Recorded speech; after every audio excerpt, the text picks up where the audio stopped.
জ্বলবে না, ওরা তো 112টা মেশিন দিয়েও পারছে না, আপনি সারা দুনিয়া এনেও পারবেন না। আমি ইঙ্গিত দিলাম, আশা করি আপনি বুঝেছেন। এরকম কোন বিবেক বহির্ভূত কাজ এই দেশে আমরা কেউ করবো না, সাপোর্টও করবো না। তাহলে ভুল সিদ্ধান্ত আল্লাহ নিজে চাপিয়ে দেবে, তখন কন্ট্রোলের বাইরে চলে যাবে। আল্লাহ আমাদের হেফাজত করুন। তা আমরা বলছিলাম দিন যতটুকু আছে এতটুকু টিকিয়ে রাখা লাগবে, এটা একটা আনাকিমুদ্দিন। পূর্ণাঙ্গ যতদিন কায়েম না হয়, যেহেতু এই দেশে এখনো অলিমার সিস্টেম নেই, না আছে আছে কিছু কিছু জায়গায়। স্যার আপনি কি অলিমা করেন? এনে একজন করি, এ স্যারে অনেক করি, আমিও তো ওনার মতো। আমি বেশি মানুষ নেইনি, মাত্র 7-8 জন নিয়েছি। শ্বশুরকে বলেছি দরকার 170 জন খাইয়ে দেব, এই সময় তো বুঝতাম না। না, আমরা এখন যেহেতু বুঝে ফেলেছি এই সিস্টেম, এখন মেয়ের বাপের উপরে জুলুম বন্ধ করা লাগবে। এখন থেকে আমার অলিমা শুরু হবে, বরযাত্রী খাওয়া কি জায়েজ নেই। আমার মেয়ের বাবা খাওয়াবে, কেউ মেয়ের বাবা এমন পাগল আছে যে আপনার মতো 500 পাগলকে খাওয়াবে? আমি বারবার এই কথা বলছি কেন, আমার মেয়ে 3টা, আমার বাঁচা লাগবে না। একটু টেনে করলাম, অন্তত যাদের ছেলে আছে তারা এখন বুঝে মরুক। আমি তো বেঁচে যাব। মেয়ের বাবার অনেক সম্মান। নবীজি বলেন কেউ মেয়ের বাবাকে ছোট চোখে দেখবা না, মেয়ের বাবাকে খারাপ কথাও বলবা না, কারণ আমি নবী মুহাম্মদ রাসূলুল্লাহ নিজে মেয়েদের বাবা। সুবহানাল্লাহ বলতে পারেন না? কোন ঘরে যদি একটা মেয়ে লোক আসে, সঙ্গে সঙ্গে 4 জন ফেরেশতা চলে আসে। কোন পরিবারে একটা ছেলে এসেছে, সঙ্গে সঙ্গে একটা ফেরেশতা আসবে, কোথাও নেই।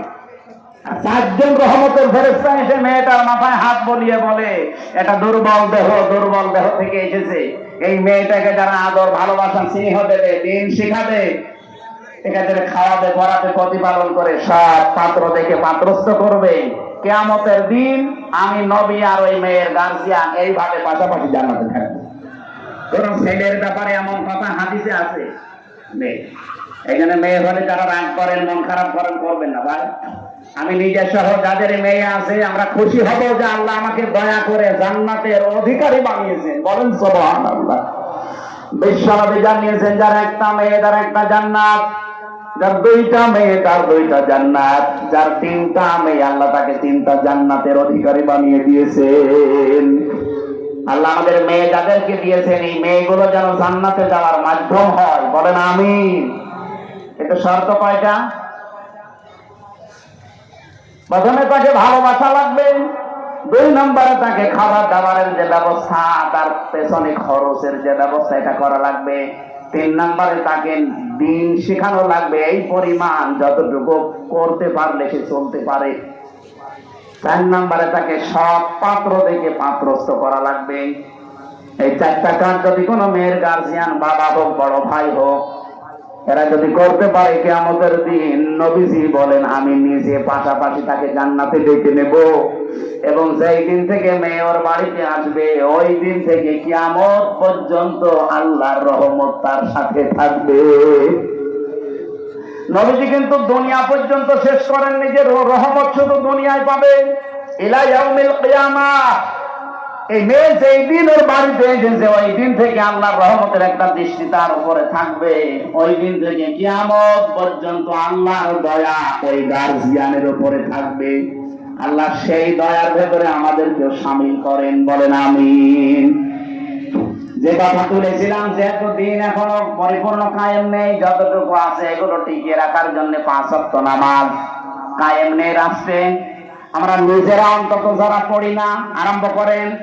ব্যক্তিগত জীবনে, পারিবারিক জীবন পর্যন্ত একটু ঠিক করেন। ওয়া'মুর আহলাকা বিস-সালাতি ওয়াসতাবির আলাইহা লা নাসআলুকা রিজকা নাহনু নারযুকুকা ওয়াল আকিবাতু লিত-তাকওয়া। সূরা তাহার 132 নম্বর আয়াতে আছে, হে নবী নিজে নামাজ পড়েন। যেহেতু এখনো কায়েম করতে পারেননি, নিজে নামাজ পড়েন। পরিবারস্থ লোক যারা আছে তাদেরকেও নামাজের তাকিদ দেন। আমি আল্লাহ আপনার কাছে রিজিক চাই না, বরং আমি আল্লাহ আপনাকে রিজিক দেই। আর শুভ পরিণাম অপেক্ষা করছে আমার মুত্তাকি বান্দাদের জন্য। এখানে দিন যেহেতু এখন আমরা কায়েম করতে পারি নাই বা পূর্ণাঙ্গ ভাবে, যতটুকু আছে এতটুকু টিকিয়ে রাখার চেষ্টা করা ফরজ। আর এই কথাগুলো বললে সব চাইতে মন খারাপ হবে, খারাপ লাগবে যারা শিরিক করে বেড়ায়, যাদের ইমানের ভেতরে শিরিক আছে, যারা মুশরিক তারা। আল্লাহ পাক বলেন আল্লাহু ইয়াজতাবি ইলাইহি মাইয়াশা। আল্লাহর দিন আল্লাহর জমিনে কায়েম করার জন্য সবাইকে আল্লাহ নির্বাচিত করবে না, আল্লাহ সবাইকে পছন্দ করবে না, সবাইকে আল্লাহ বাছাইও করবে না। ইয়াজতাবি শব্দের শাব্দিক অর্থ হচ্ছে নির্বাচিত করা, বাছাই করা, নির্ধারণ করা, পছন্দ করা। আল্লাহ শুধু পছন্দ করবে তাকে, ওয়াহদি ইলাইহি মাইয়ুনিব, যে লোকটা আল্লাহর দিকে মন থেকে ফিরে আসতে চায়। সুতরাং আজকে থেকে আপনি আল্লাহর বিধানের দিকে মন থেকে ফিরে আসার চেষ্টা করেন, আপনাকে আল্লাহ দিন কায়েমের কর্মী বানিয়ে দেবে ইনশাআল্লাহ। আল্লাহ আমি সহ যারা এসেছি এই জমিনে দিন কায়েমের একজন কর্মী হিসাবে দায়িত্ব পালন করা আল্লাহ যে কবুল করবেন, তাদের সাথে আমাদেরকেও যেন পছন্দ করেন। বলেন আমিন। আরো করে বলছে আমিন। মেয়েরা যারা এসেছেন, সম্মানিত মা বোনেরা, জেলে থাকা অবস্থায় আমি কয়েকটা বই লিখেছিলাম মেয়েদের ওপরে। তার ভেতরে একটা আছে এই যে এটা, দাম্পত্য জীবনের সমস্যা এবং তার সমাধান কি হবে। কারণ এই 3 বছরে আমি একটা জিনিস পেয়েছি, 100 জনের প্রায় 70 জন জেল খাটতেছে তার বড় কারণ হয় যৌতুকের মামলা, অথবা এই যে নারী নির্যাতনের মামলা, যে কোনো। আমার মনে হয় ছাত্রদের কাছে এরকম মামলায় বেশি যায়, হয় জমি জায়গা নাই মেয়ে লোক। এই বইটা নিজের বউকে পড়াবেন, মেয়েকে পড়াবেন, 120 পৃষ্ঠা আছে। দাম্পত্য জীবনের কলহ এবং তার সমাধান এই বইটার ভেতরে পাবেন। আর একটা আছে শুধুমাত্র পুরুষের জন্য, পুরুষ মানুষ সংসারে কি কি কাজ করবে দাম্পত্য জীবনে, এটা একটু নিয়েছেন যদি থাকে। আর একটা আদর্শ নারী আছে, মেয়েদের আদর্শ কোন কোন মহিলা হবে। এই যে যারা কমিশন বানিয়েছে এরা আপনার আদর্শ না, কারা হবে এর ভেতরে 6 জনের জীবনী দেওয়া আছে। আর এটা সৃষ্টি জগৎ নিয়ে লেখা, আমি যেভাবে তথ্য দিচ্ছিলাম এখান থেকে দিয়েছি। এটা শুধু শিক্ষিত মানুষদের জন্য। গাড়িতে পাওয়া যাবে, যাওয়ার সময় নিয়েছেন, স্যারকে দিয়ে দিন। আমি আমি আমি আজকের মতো আর পারছি না, আজকের মতো শেষ করে দিলাম। আল্লাহুম্মা আমিন। লা ইলাহা ইল্লা আনতা সুবহানাকা ইন্নী কুনতু মিনাজ জালিমিন।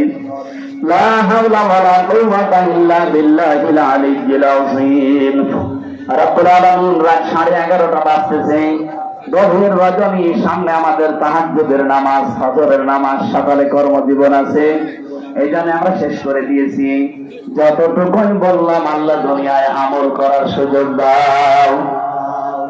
বিশাল আয়োজনে তুমি যদি খুশি হয়ে থাকো, কোরআনের এই প্রচারে সবগুলো বিশ্ব নদীর রওজায় পৌঁছিয়ে দাও। দুনিয়ার মাটির নিচে যারা ঈমান নিয়ে ঘুমিয়ে গেছে এদেরকে মাফ করে দাও। রব্বুল আলামিন, মাহফিলের সম্মানিত সভাপতি, সহসভাপতি যারা এসেছে, মাওলানা সিরাজুল ইসলাম সহ প্রত্যেককে তুমি মাফ করে দাও। মাহফিলের প্রধান অতিথি অধ্যাপক মাজিবুর রহমান, বিশেষ মেহমান অধ্যাপক আব্দুল খালেক সহ যত অতিথি এসেছে, আল্লাহ অতিথিদেরকেও তুমি অমরের মতো কবুল করো।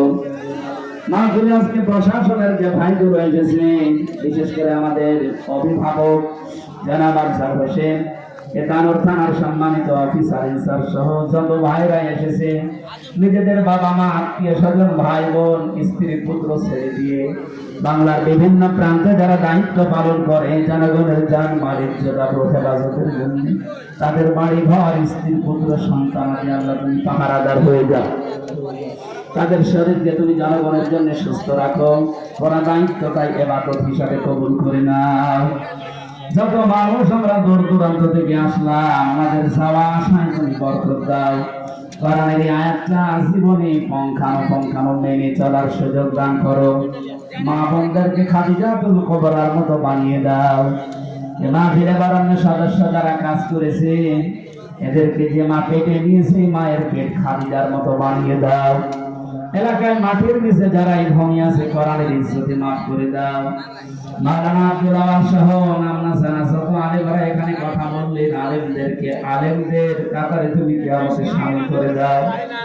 3টা বছর কারাগারে এবং রিমান্ডে আমি অসুস্থ হয়ে গেছি, আল্লাহ আমাকে আগের অবস্থায় ফিরিয়ে দাও। বাংলার জমিনটা তোমার কালাম দিয়ে চলছে, দিন কায়েম হয়ে গেছে, এটা দেখে মরার সুযোগ দাও। বারাকাল্লাহু লানা ওয়া লাকুম ফিল কোরআনিল আযীম। জীবনের শেষ কথা যেন এটা বলতে পারি, লা ইলাহা ইল্লাল্লাহু মুহাম্মাদুর রাসূলুল্লাহ। আসসালামু আলাইকুম। যা আস্তে আস্তে ওই যে গাড়িতে আছে বইটা নিয়েছি।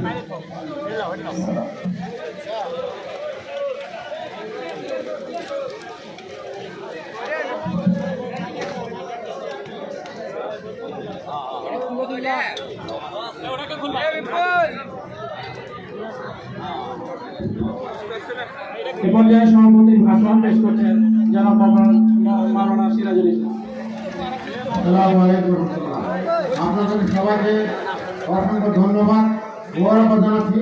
আমাদের আজকে তাফসীর মাহফিল তখন সুন্দরভাবে সার্থক হবে যদি আমরা এগুলো মেনে চলি। আমি আপনাদের সবাইকে ধন্যবাদ দিয়ে মোবারকবাদ দিয়ে আল্লাহ শুকরিয়া আদায় করে তোমার মাধ্যমে সমাপ্ত করছি। তোমার কাল্লামা বিহামদিকা আশহাদু আল্লা ইলাহা ইল্লা আনতা আস্তাগফিরুকা ওয়া আতুবু ইলাইক। আসসালামু আলাইকুম ওয়া রাহমাতুল্লাহ। প্রিয় দর্শক, আসসালামু আলাইকুম। আপনারা দেখলেন ও শুনলেন।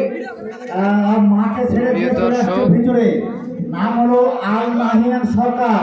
প্রিয় দর্শক, আপনারা শুনলেন ও দেখলেন তানো সিন্ধুকাই মোল্লাপাড়া গায়কপাড়া গভীরপাড়া কুড়িপাড়া গ্রামবাসীর উদ্যোগে যে তাফসীরুল কোরআন মাহফিল হলো, তার প্রধান বক্তা মুফতি মাওলানা মোহাম্মদ আমির হামজার বক্তব্য শুনলেন। প্রিয় দর্শক, আসসালামু আলাইকুম।